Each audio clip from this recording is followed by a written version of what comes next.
Assalamualaikum warahmatullahi wabarakatuh. Suluk Abdul Jalil. Ringkasan buku 1. Perjalanan Rohani Syekh Siti Jenar. Pengarang Agus Sunyoto. Yang dikutuk, yang dipuji. Syekh Lemah Abang atau Syekh Siti Jenar dianggap sebagai pemimpin golongan pembangkang. Lantaran itu, para pengikutnya disebut golongan abangan yang memiliki makna pengikut Syekh Siti Jenar. Dengan adanya sebutan abangan, maka kesukaan orang Jawa untuk menyamakan dan mengaitkan satu hal dengan hal lain pada gilirannya memunculkan sebutan putihan, yang selain dihubungkan dengan pakaian mereka yang serba putih, juga dikaitkan dengan kata patuh. Munculnya sebutan golongan putihan membawa perkembangan yang lain lagi. Jika sebelumnya golongan abangan dinisbatkan sebagai pengikut Syekh Siti Jenar, maka dengan pemaknaan patuh bagi golongan putihan menimbulkan asumsi tidak patuh alias membangkang kepada golongan abangan. Demikianlah para pengikut Syekh Siti Jenar dicap sebagai golongan pembangkang, bahkan murtad. Syekh Siti Jenar sebagai pimpinan golongan abangan atau pembangkang dikabarkan mati di tengah amukan prahara itu. Tak seorang pun tahu di mana kuburnya. Menurut cerita, ada orang yang menyaksikan mayat Syekh Siti Jenar berubah menjadi bangkai anjing. Sebagian menyatakan bangkai itu dihanyutkan ke sungai. Sebagian lagi menyatakan bangkai itu dikubur di Mantingan. Menurut kesaksian yang lain, bangkai anjing jelmaan Syekh Siti Jenar dimakamkan di belakang mihrab Masjid Agung Demak. Aneh, bangkai anjing dikubur di belakang mihrab masjid. Lebih aneh lagi, ada yang menyaksikan bangkai Syekh Siti Jenar menebarkan bau wangi semerbak. Para pengikut setia Syekh Lemah Abang tersebutlah Ki Ageng Pengging, Ki Ageng Banyu Biru, Ki Ageng Tingkir, Ki Ageng Butuh, Ki Ageng Ngerang, Sunan Panggung, dan Ki Lontang. Dari waktu ke waktu mengalami nasib tak jauh dari gurunya, terhempas oleh pusaran angin prahara. Tidak satu pun di antara mereka pernah diketahui kuburnya. Bagi pengikut-pengikut dari kalangan kaula alit, tidak ada yang tersisa dari prahara dahsyat itu kecuali rasa takut, resah, gelisah, dan curiga yang menerkam jiwa. Ketakutan, kegelisahan, keresahan, dan kecurigaan yang melanda kaula alit pengikut Syekh Siti Jenar atau mereka yang dianggap berhubungan karena ikatan darah maupun perkawanan, pada dasarnya bersumber pada fitnah dahsyat yang disebarkan oleh kawanan gagak jelmaan iblis, bagaikan ulat menggerogoti daging. Demikianlah fitnah itu ditebar. Akibat yang ditimbulkan oleh fitnah itu sangat memilukan, begitu kelam, pekat. Semua itu akibat ketidakmampuan manusia dalam mengendalikan segala nafsu duniawinya, sehingga terjadilah tragedi manusia memakan sesamanya. Kisah-kisah dramatis tentang manusia memakan sesamanya ini dengan cepat meluas di kalangan kaula alit, bagaikan cerita menakutkan tentang hantu-hantu yang bergentayangan. Hati mereka diliputi rasa takut, gelisah, resah, dan curiga mendengarkan betapa mengerikan kisah orang-orang tak bersalah yang binasa akibat dituduh menjadi pengikut Syekh Siti Jenar.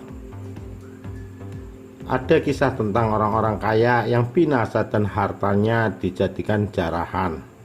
Ada pula orang-orang beristri cantik yang dimakan fitnah sebagai wong abangan. Kemudian istri-istri mereka dijadikan rebutan.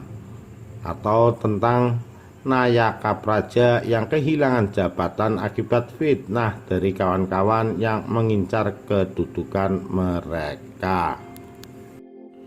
Bertolak dari pembicaraan di lingkungan pesantren yang diikuti oleh Nayaka dan Abdi dalam di Kasunanan Cirebon Girang, beredarlah kisah-kisah menakutkan yang terkait dengan para santri dari generasi pertama.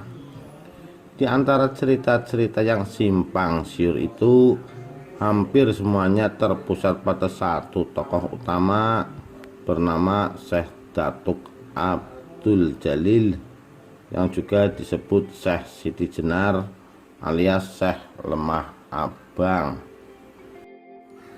Di satu sisi banyak beredar cerita kelam dan hitam tentang Syekh Datuk Abdul Jalil. Misalnya ada kisah yang menuturkan bahwa ia semula merupakan santri taat yang berubah menjadi jahat dan murtad karena mengikuti ajaran sesat setelah tinggal di Baghdad. Konon di sana ia berguru kepada jin. Ada pula kisah yang menyatakan bahwa ia sesat karena mempelajari ilmu dari tukang sihir Baghdad. Kisah sejenis yang lain lagi menuturkan bahwa santri pertama itu adalah anak yang durhaka terhadap orang tuanya, sehingga diusir dan hidup dalam kesesatan. Ada lagi yang menyebutkan ia sebagai anak resi yang masuk Islam, namun kemudian memilih jalan sesat hingga murtad kembali. Bahkan muncul pula kasakusuk yang mengatakan bahwa Syekh Datuk Abdul Jalil sebenarnya bukan dari golongan manusia. Ia adalah jelmaan cacing menjijikan. Lantaran itu, kemuliaan Islam tak membawa manfaat apa-apa baginya, kecuali kesesatan yang menuju kenistaan dan kehinaan. Bukti bahwa ia bukan manusia adalah saat mati, mayatnya menjelma anjing. Sementara di sisi lain muncul pula kisah yang menempatkannya sebagai orang yang terpuji dan mulia. Ada satu kisah memaparkan bahwa ia adalah adik sepupu Syekh Datuk Kafi. Syekh Datuk Abdul Jalil dikenal sebagai seorang alim yang berilmu luas sebagai samudra. Ia lama tinggal di Baghdad dan menjadi syekh besar di sana. Ada pula yang menuturkan bahwa ia merupakan wali Allah yang keramat, yang tanpa kenal pamrih menyebarkan Islam di bumi Pasundan dan Jawa. Bahkan beredar pula kisah yang berisi Syekh Maulana Jati Syarif Hidayatullah adalah putra menantunya, karena istri ketiganya Nyai Rara Baghdad adalah putri Syekh Datuk Abdul Jalil. Pembicaraan kasakusuk yang bertentangan itu membuat santri turut merasakan getar ketakutan Berbagai kisah simpang siur tentang Syekh Dato' Abdul Jalil yang semula hanya menjadi bahan pembicaraan kasakusuk berubah menjadi persoalan serius ketika di pesantren Giri Amparan Jati hadir seorang santri baru yang dihormati, Raden Ketip. Raden Ketip adalah putra Pangeran Surodirjo, Adipati Palembang. Pangeran Surodirjo merupakan putra Raden Kusen, Adipati Terung. Raden Kusen adalah putra Aryo Damar, Adipati Palembang terdahulu. Jadi Raden Kusen adalah saudara tiri Adipati Demak Bintara, Raden Fatah. Dengan demikian, santri baru bernama Raden Ketip itu adalah putra saudara sepupu Sultan Demak. Saat itu Raden Ketip adalah pemuda berusia 16 tahun. Sedikitpun ia tidak pernah mengetahui maksud lain ayahandanya mengirim dirinya ke pesantren Giri Amparan Jati. Ia mengira kehadirannya di pesantren semata-mata untuk menuntut ilmu atas petunjuk kakeknya. Itu sebabnya meski keluarga pesantren sangat menghormatinya sebagai cucu Pangeran Pamelekaran, ia berusaha menjadi santri yang tidak menginginkan keistimewaan apapun. Bersama-sama dengan santri yang lain, ia mencari kayu bakar, mengisi bak mandi, berlatih silat, dan tidur beramai-ramai di gubuk bambu beratap daun tal. Raden Ketip merupakan pemuda yang rendah hati. Itu tampak dari kegemarannya mengajak kawan-kawannya sesama santri berkunjung ke dalam Pamelekaran, mendengarkan cerita-cerita menakjubkan yang pernah dialami kakeknya. Ia juga dikenal dermawan, sehingga tak jarang uang saku yang diperoleh dari sang kakek habis dibagi-bagi untuk kawan-kawannya. Sering juga ia ikut berkunjung ke rumah salah seorang kawan yang ayahnya hanya seorang gedeng atau malah kuku. Bermula dari keakraban dengan kawan-kawan sesama santri, Raden Ketip mengetahui tentang peraturan aneh serta kasakusuk itu.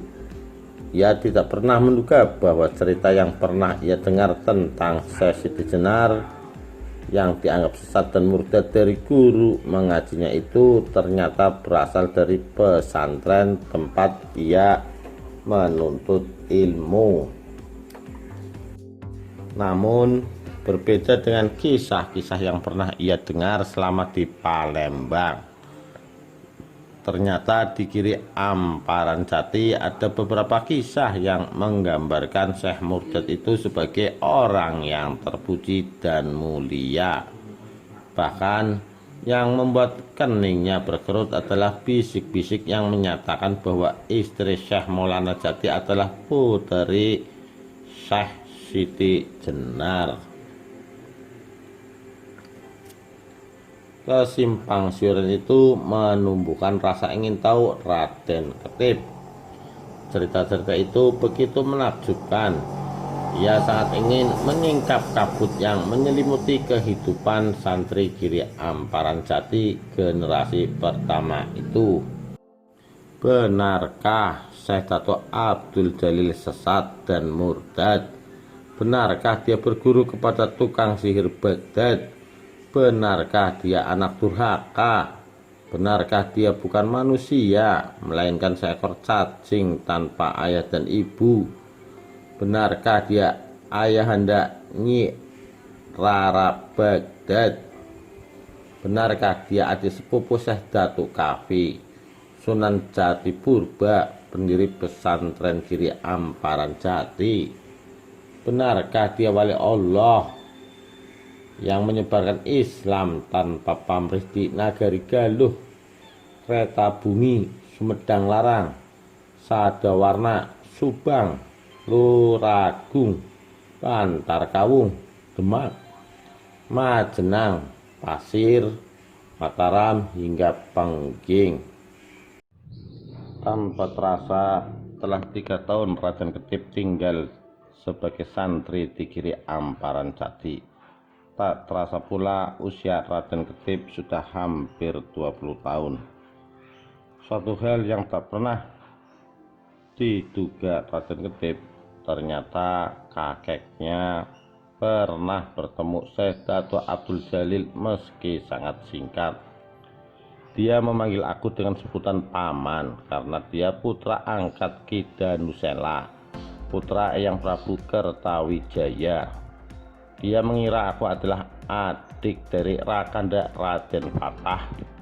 Itu tidak salah, tetapi dia sebenarnya juga bisa menyebutku Rakanda karena aku adalah kemenakan Ki Danusela, kata kakek Raden Ketip. Merasa kakeknya kenal sepintas saja dengan Syekh Dato' Abdul Jalil, Raden Ketip kemudian menuturkan betapa selama ini ia berusaha mencari tahu tentang tokoh aneh itu. Pangeran Pamekaran mengerutkan kening mendengar penuturan cucunya. Namun sesaat kemudian dia menyatakan akan memanggil Ki Gedeng Pasambangan, putra Ki Gedeng Tapa, salah seorang sahabat Syekh Abdul Jalil. Biar Ki Gedeng Pasambangan nanti aku suruh untuk menceritakan tentang Syekh Abdul Jalil kepadamu, kata Pangeran Pamekaran datar. Beberapa hari kemudian Ki Gedeng Pasambangan datang atas undangan Pangeran Pamekaran. Beliau akan bercerita kepada Raden Ketip apa-apa yang beliau ketahui tentang Syekh Abdul Jalil.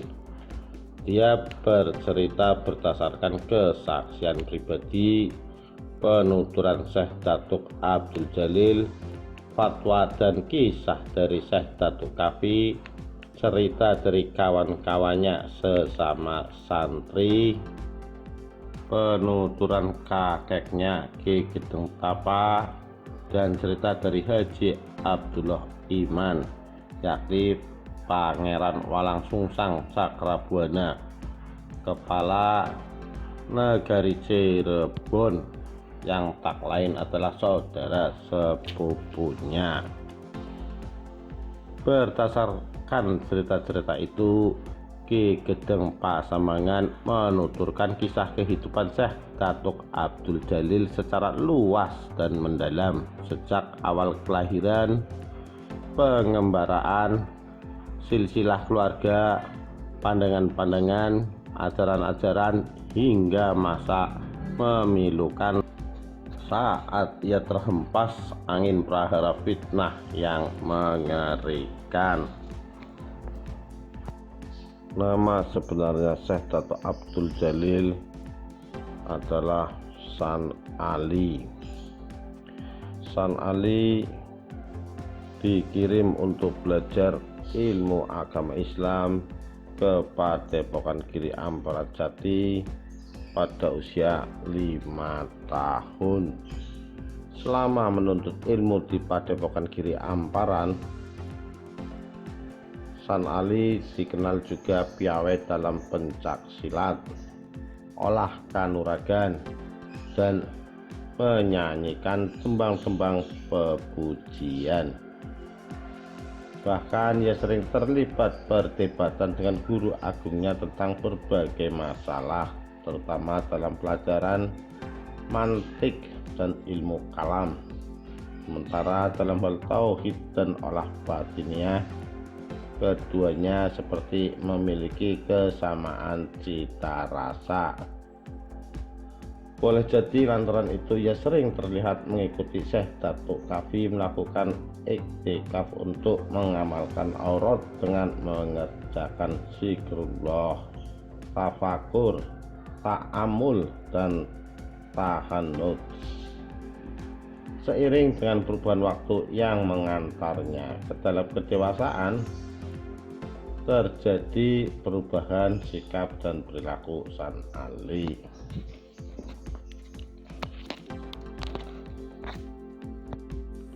Suatu kali sekeluarnya dari hutan, San Ali menjumpai seorang Brahmin tua mempersembahkan sesaji di altar dewa. Saat itu terlintas di benaknya bahwa sangat mustahil arca dewa bisa memakan sesaji persembahan sang Brahmin. Namun selintas juga terbentang di benaknya tentang ibadah korban di dalam agama Islam. Bukankah Gusti Allah yang tak terpikirkan dan tak terjangkau panca indera itu sesungguhnya tidak butuh darah dan daging domba? Namun kenapa tiap hari raya Idul Adha harus menyembelih domba? San Ali sering pula menemukan berbagai perilaku yang menurut pandangan penghuni padepokan digolongkan sebagai ahli maksiat. Kenapa orang bisa begitu tergila-gila berjudi? Sambung ayam. Mengapa orang bisa sangat menggemari minuman keras hingga mabok? Kenapa orang suka membunuh sesamanya? Kenapa orang suka mencuri dan merampok? Sementara ia dan kawan-kawannya di padepokan justru diwajibkan hidup menjauhi segala kebiasaan buruk itu. Saat persoalan yang mengganjal pikirannya disampaikan kepada guru agung, ia sering memperoleh penjelasan yang kurang memuaskan. Penjelasan-penjelasan yang didasarkan pada dalil dari kitab-kitab itu seperti mengulang-ulang penjelasan lama tentang kehidupan orang-orang yang bakal menjadi penghuni neraka dan surga. Para ahli maksiat yang celaka itu, demikian Sayyidatu Kahfi mengulang-ulang, akan menjadi ahli neraka. Sedangkan penghuni padepokan yang soleh akan menjadi penghuni surga. Penjelasan ini tentu saja sangat tidak memuaskan pemuda secerdas San Ali, terutama ketika berbicara tentang keyakinan bahwa takdir baik dan buruk sepenuhnya di tangan Allah. Atas pertimbangan apa Gusti Allah menggolongkan orang sebagai manusia celaka yang bakal menjadi penghuni neraka, dan atas pertimbangan apa pula Gusti Allah menentukan orang menjadi calon penghuni sorga? Makin sering merenung, menelaah, mempersoalkan jawaban-jawaban atas pertanyaannya dan menalar berbagai hal yang disaksikannya, San Ali merasa betapa kerisauan makin kuat menerkam jiwanya. Ia merasa ada sesuatu di dalam dirinya yang sulit diajak berdamai dengan sekedar penjelasan sederhana. Kerisauan itu seringkali hanya bisa ditenangkan dengan perjalanan keluar padepokan. Namun, manakala menyaksikan berbagai kenyataan hidup manusia, ia merasa benaknya pepat digumpali tanda tanya yang berjejal-jejal dan berkumpar-kumpar bagai lingkaran setan. Kebiasaan menjelajahi daerah-daerah di sekitar padepokan telah membuatnya dikenal dan dicintai banyak orang. Penduduk di sekitar Gunung Sembung, terutama para Brahmin, cepat sekali mengenali kehadirannya. Tubuhnya yang jangkung, tegap, berotot, kulitnya putih kemerahan, hidungnya mancung, alis matanya tebal, matanya setajam elang, senyumnya selalu terkembang, jalannya mantap dan gesit, bicaranya terbuka dan berapi-api. Bagi para Brahmin, semua yang ada pada diri San Ali adalah citra kehidupan anak yang bangun di antara anak-anak yang tidur di ninabobokan zaman. San Ali begitu aneh, namun itu untuk zamannya. Namun keanehan itu menjadi keakraban bagi mereka yang telah mengenalnya. bagaikan orang mengenal rajanya. Begitulah orang di sekitar Gunung Sembung dan Pakuan Caruban mengenal San Ali, sosok aneh namun akrab di mata, telinga, dan hati. Sebuah citra yang diharapkan bakal menjadi pemimpin besar di negeri kelahirannya. San Ali sebenarnya nama yang kurang lazim digunakan orang baik di Jawa maupun di tanah Pasundan. Namun nama itu pemberian ayahandanya, Ki Danusela Kuwu Caruban, 3 bulan menjelang kelahiran putra sulungnya. Penguasa Pakuan Caruban itu memperoleh mimpi menakjubkan tentang 9 ekor kumbang hitam yang terbang mengitari tlatah Majapahit dan Pajajaran yang sedang dilanda bencana serbuan jutaan tikus merusak sawah dan ladang. Ke-9 ekor kumbang hitam itu dengan ajaib menyemburkan cairan hijau dari tubuh mereka. Cairan itu terbawa aliran sungai yang mengairi sawah dan ladang sehingga tikus-tikus perusak itu binasa. Kemudian secara ajaib pula ke-9 ekor kumbang itu menyemburkan air suci Amarta yang membuat padi dan tanaman lain tumbuh subur seperti sedia kala. Orang-orang yang semula bersedih dan putus asa kini bersorak-sorai meluapkan kegembiraan. Kehidupan kembali menjadi tentram, aman, sentosa, kerta raharja. Mimpi menakjubkan yang dialami Ki Danusela itu terulang sampai 3 kali dalam tempo sebulan.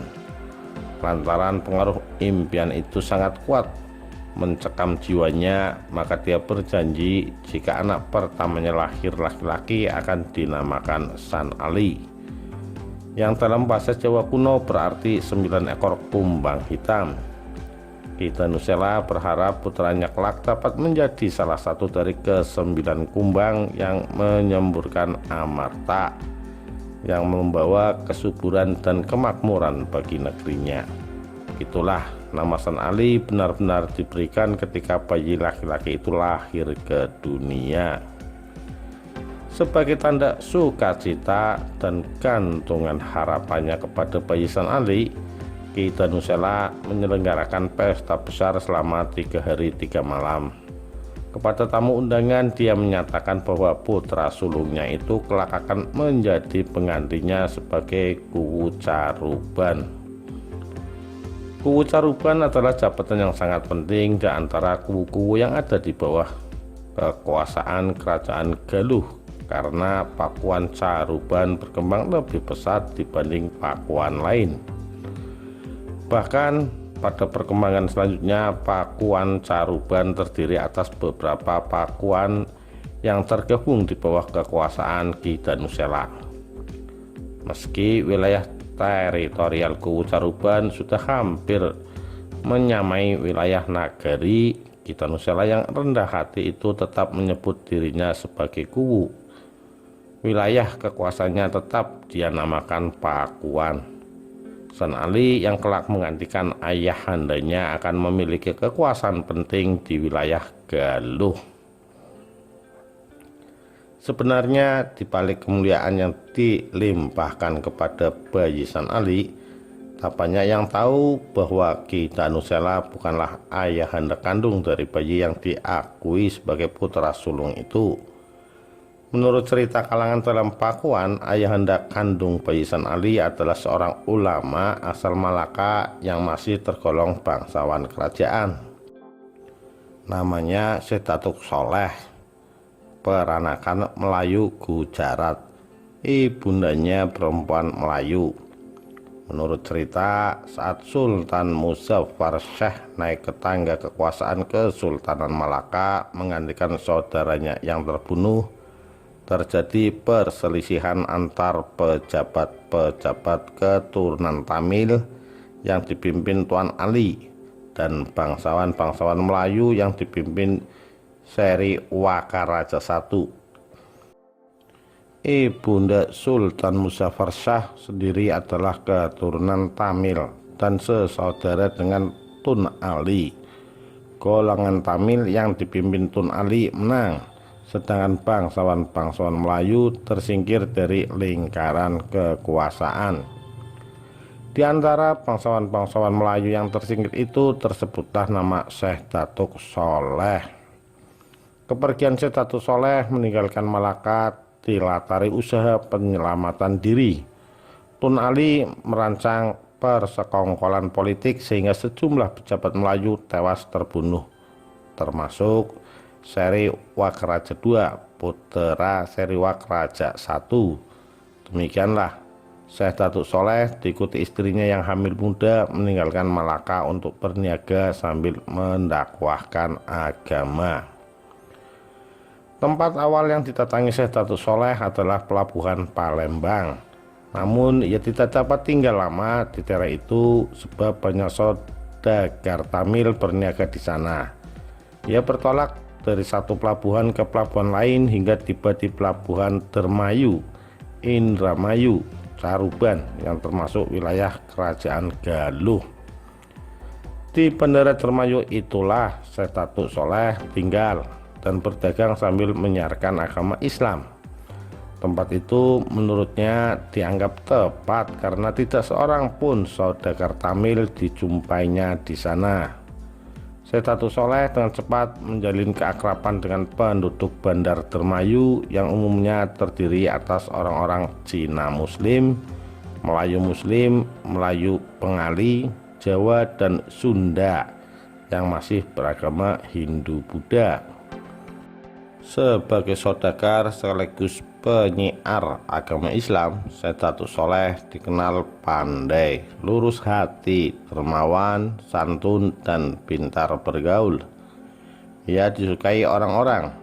Dalam waktu singkat ia dikenal sampai Caruban. Di antara sejumlah orang yang dikenalnya dengan baik adalah Ki Danusela.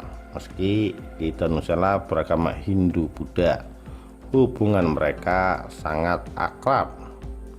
Sering mereka berdua kelihatan berbicara soal kehidupan masyarakat, tata pemerintahan, bahkan falsafah hidup.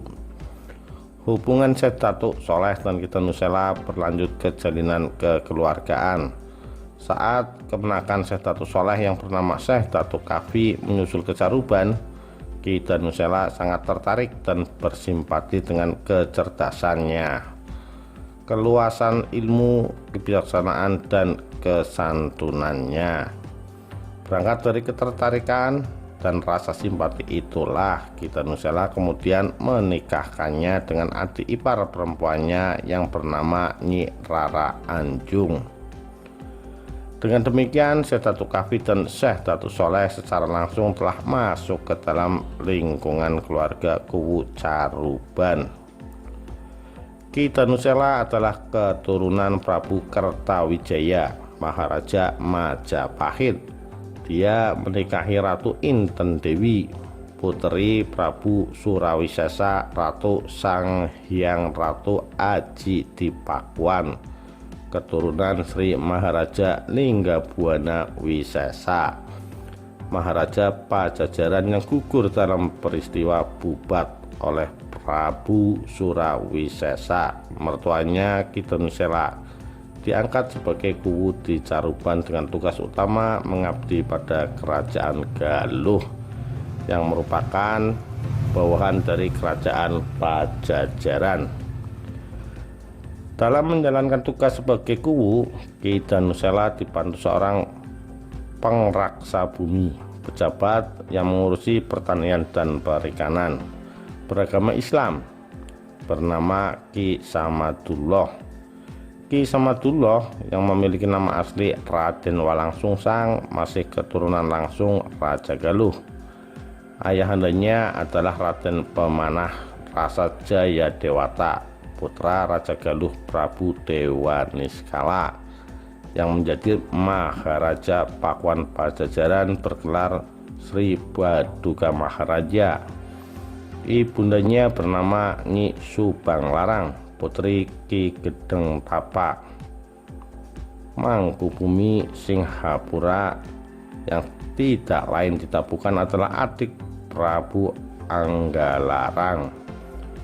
Pernikahan antara Raden Pemanah Rasa dan Nyi Subang Larang ini melahirkan Raden Walang Sungsang, Nyi Rara Santang, dan Raden Sangara. Nasib buruk menimpa Raden Walang Sungsang dan adik-adiknya saat mereka menginjak dewasa. Tiba-tiba ibunda mereka terkena pagebluk dan meninggal dunia.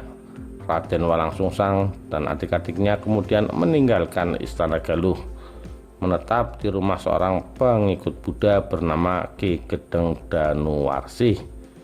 Ia kemudian diambil menantu oleh Ki Gedeng Danuwarsih, dikawinkan dengan Nyi Indang Gelis putrinya.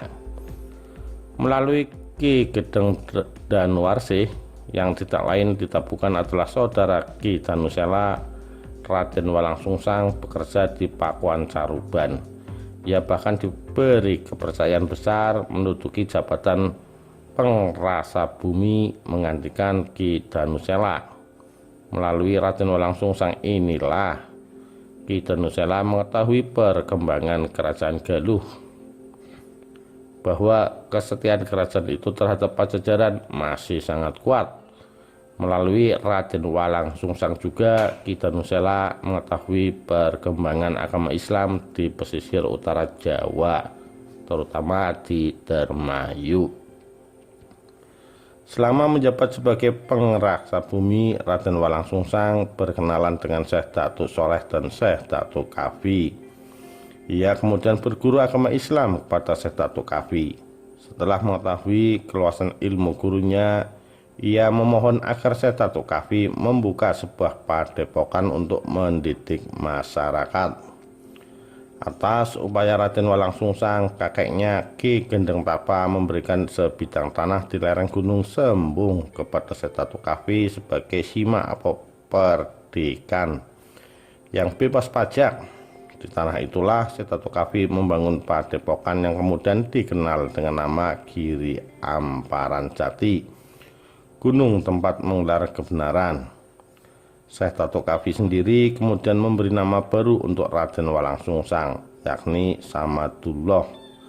Sejak itu orang mengenal pangraksa bumi Caruban dengan nama Ki Samadullah.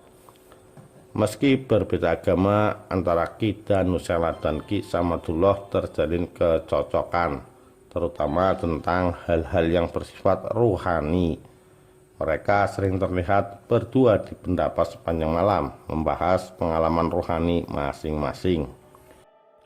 Bahkan sebuah kitab rontal milik Ki Danusela, warisan Maharaja Majapahit yang dikenal dengan nama Catur Vipala, mereka jadikan bahasan mendalam. Hubungan Ki Samadullah, Syekh Datuk Soleh, Syekh Datuk Kafi, dan Ki Samadullah berlangsung sangat akrab. Ketika Syekh Datuk Soleh wafat terkena pagebluk, Ki Danusela yang belum dikaruniai putra meminta agar diperkenankan mengangkat bayi yatim yang ada di dalam kandungan istri Syekh Datuk Soleh.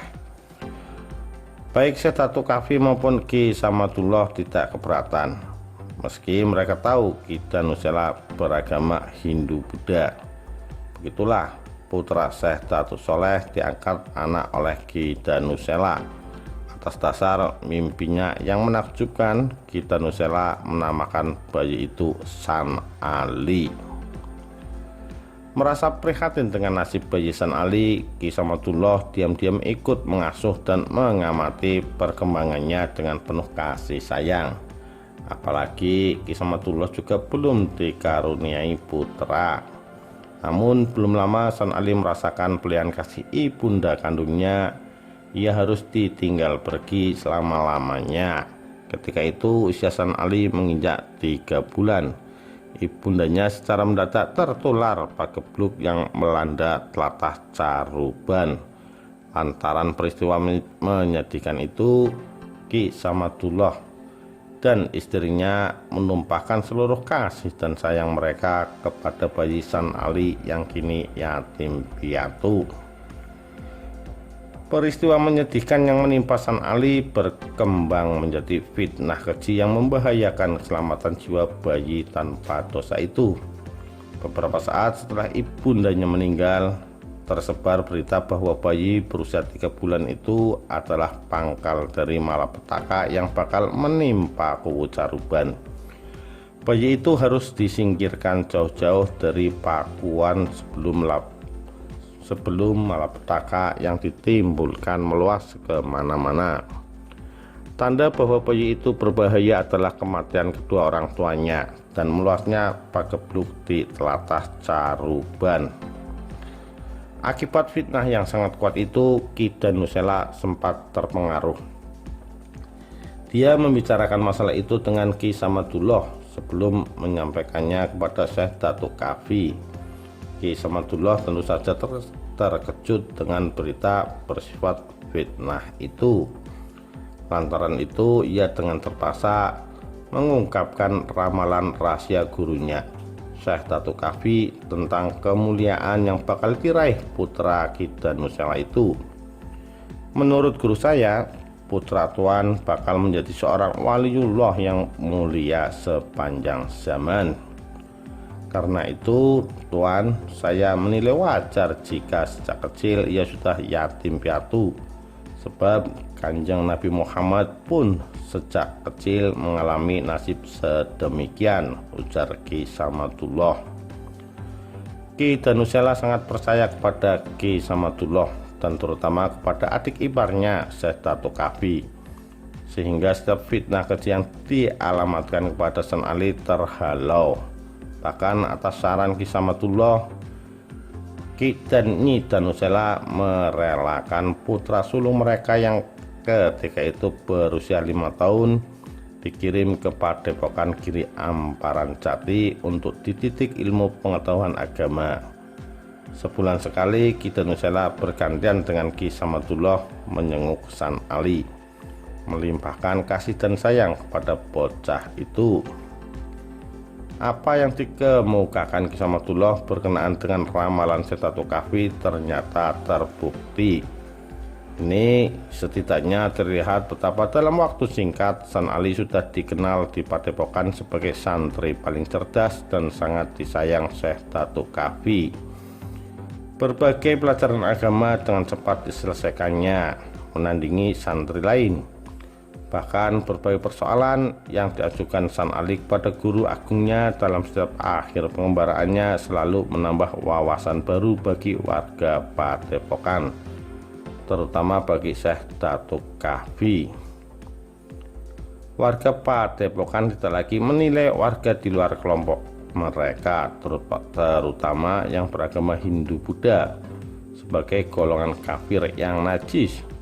Syekh Datuk Kafi yang semula memandang bahwa umat yang menyembah Gusti Allah hanya Islam, telah mengubah pandangan bahwa segala ciptaan di alam semesta ini pada hakikatnya menyembah Gusti Allah dengan nama dan cara berbeda. Seluruh umat manusia, malaikat, hewan, tumbuhan, jin, dan bahkan iblis semuanya adalah penyembah Gusti Allah. Meski harus diakui bahwa Islamlah satu-satunya agama yang paling sempurna di dalam pengaturan tata cara menyembah Gusti Allah dan tata kehidupan manusia. Semua perubahan itu terjadi setelah San Ali dan Syekh Datuk Kafi berbincang membahas berbagai persoalan hidup. Selama menuntut ilmu di Padepokan Giri Amparan Jati, San Ali dikenal juga pawai dalam pencaksilat, olah kanuragan, dan menyanyikan tembang-tembang pepujian.